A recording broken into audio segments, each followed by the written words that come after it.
बिस्मिल्लाहिर्रहमानिर्रहीम। आज हम जिस टॉपिक पे बात करने जा रहे हैं वो है स्टाइक्योमेट्री।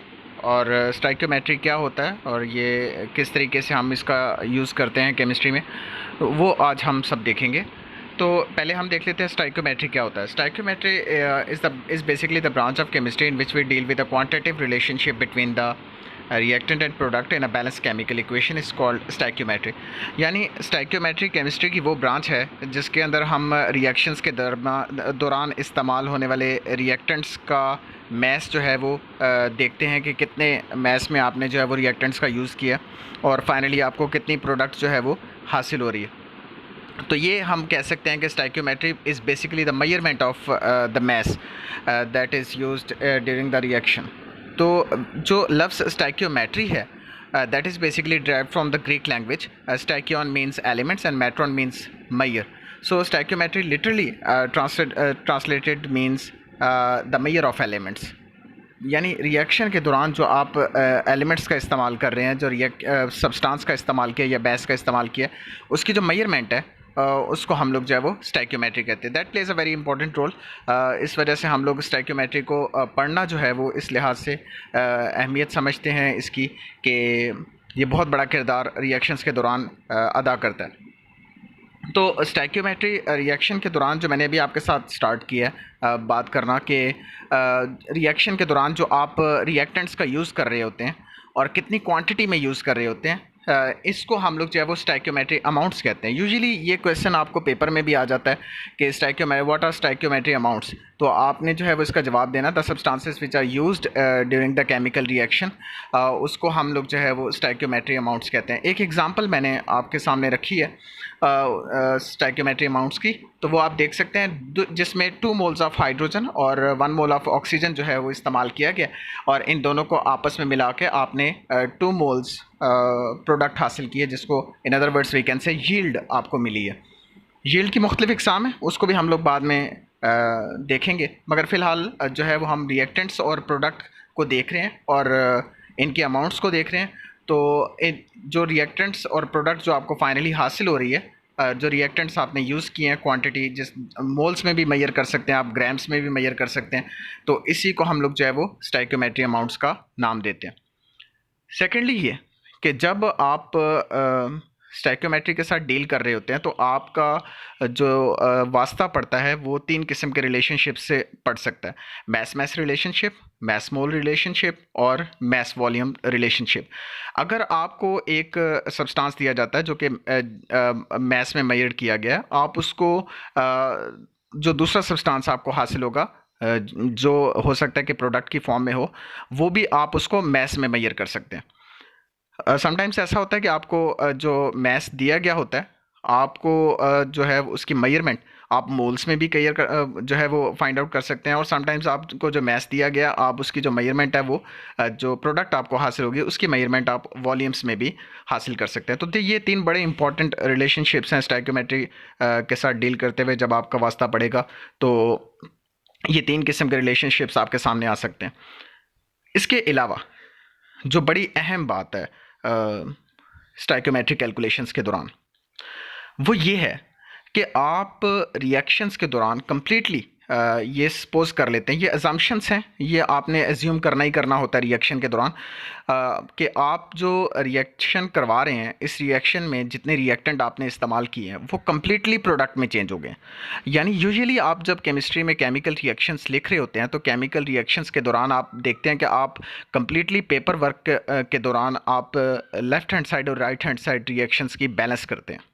ठीक है, यानी आपने कम्प्लीटली ये अज्यूम किया होता है कि इस दौरान कोई साइड रिएक्शन नहीं हो रहा, यानी कम्प्लीटली रिएक्टेंट्स जो हैं वो प्रोडक्ट में चेंज हो रहे हैं। जितने रिएक्टेंट आपने इस्तेमाल किए हैं वो हर तरह से आप जो है वो आप लेफ़्ट हैंड साइड पे रिएक्शन इक्वेशन को बैलेंस कर देते हैं।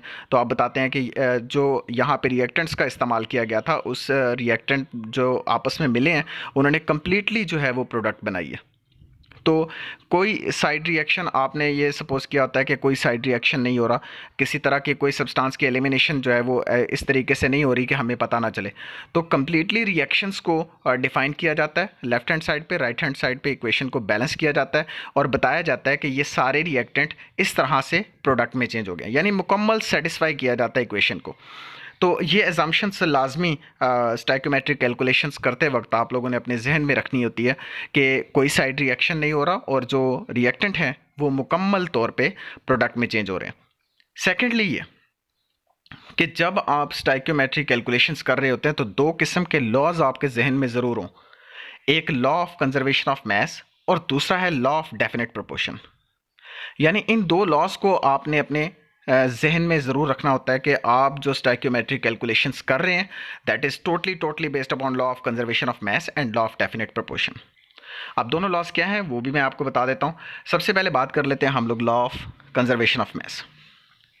According to the law of conservation of mass, जो कि एंटोनी लेवॉइजर कहता है कि mass can neither be created nor destroyed during a chemical reaction but it can changes from one form to another।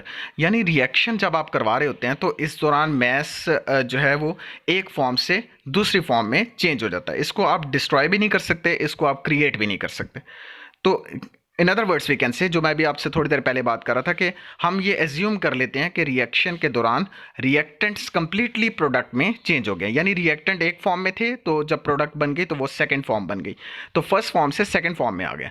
Again product टूट के रिएक्टेंट्स में आ सकती है, आप सेकंड फॉर्म से दोबारा उसको फर्स्ट फॉर्म में ला सकते हैं। तो ये कहने का मकसद ये है कि इस दौरान आपने चाहे रिएक्टेंट आपस में मिले या प्रोडक्ट बनाई है या प्रोडक्ट टूट के रिएक्टेंट भी चेंज हो गई है, इस दौरान आपने दोनों साइड से इक्वेशन को मुकम्मल तौर पे बैलेंस रखा है, कहीं पे भी आपने इक्वेशंस की अनबैलेंसिंग नहीं की। ठीक है, तो ये है स्टाइकोमेट्रिक कैलकुलेशंस में लॉ ऑफ कंजर्वेशन ऑफ मास का किरदार कि आप हर दफ़ा यही अपने जहन में रखेंगे कि आप जब स्टाइकोमेट्रिक कैलकुलेशंस कर रहे होते हैं तो वो totally law of conservation of मास पे डिपेंडेड होती है।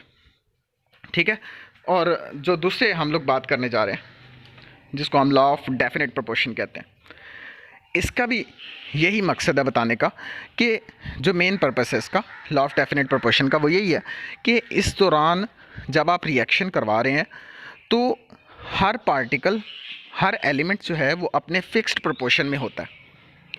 यानी जितनी मिकदार में आपने, जितने फिक्स प्रोपोर्शन में आपने रिएक्टेंट्स लिए हैं, आपको उसी लिहाज से प्रोडक्ट मिलेगी। यानी इस दौरान जब आप रिएक्शन करवा रहे हैं तो कोई सब्सटेंस जो है वो लिव नहीं कर रहा, या कोई सब्सटेंस इस तरीके से नहीं जा रहा कि आप उसको डिफ़ाइन नहीं कर पा रहे कि वो सब्सटेंस कहाँ गया। तो केमिकल जब आप कैलकुलेशंस कर रहे होते हैं या स्टाइकोमेट्रिक कैलकुलेशंस कर रहे होते हैं तो आप हर चीज़ को कैलकुलेशन में डिफ़ाइन करते हैं कि आया जो सब्सटेंस है वो सब्सटेंस के अंदर जो फ्ला एलिमेंट मौजूद है वो गैशियस फॉर्म में चला गया है या फिर वो लिक्विड फॉर्म में है या फिर वो सॉलिड फॉर्म में। स्टाइकोमेट्रिक कैलकुलेशंस में आप हर सब्सटेंस को प्रॉपरली डिफ़ाइन करते हैं और इक्वल कॉन्सेंट्रेशंस को डिफ़ाइन करते हैं। जब आपने जितनी कॉन्सेंट्रेशन के आपने रिएक्टेंट्स रखे हैं उसी हवाले से जो प्रोडक्ट की कॉन्सेंट्रेशन है वो भी रखी जाती है। तो फाइनली मैं अब बार बार आपके साथ जिक्र कर रहा हूँ प्रोडक्ट का, कि प्रोडक्ट क्या है। रिएक्टेंट के आपस में मिलने से जो प्रोडक्ट आपको मिलती है उसी प्रोडक्ट को हम लोग यील्ड कहते हैं। ये एक अलग टॉपिक है मगर इससे थोड़ा सा जुड़ा हुआ था, इस वजह से मैं इस चीज़ को भी साथ में डिफ़ाइन करना चाह रहा हूँ कि यील्ड क्या है। क्योंकि आप रिएक्शन जब करवा रहे हैं तो दो रिएक्शन करवाने का मतलब है कि दो रिएक्टेंट का आपस में मिलना।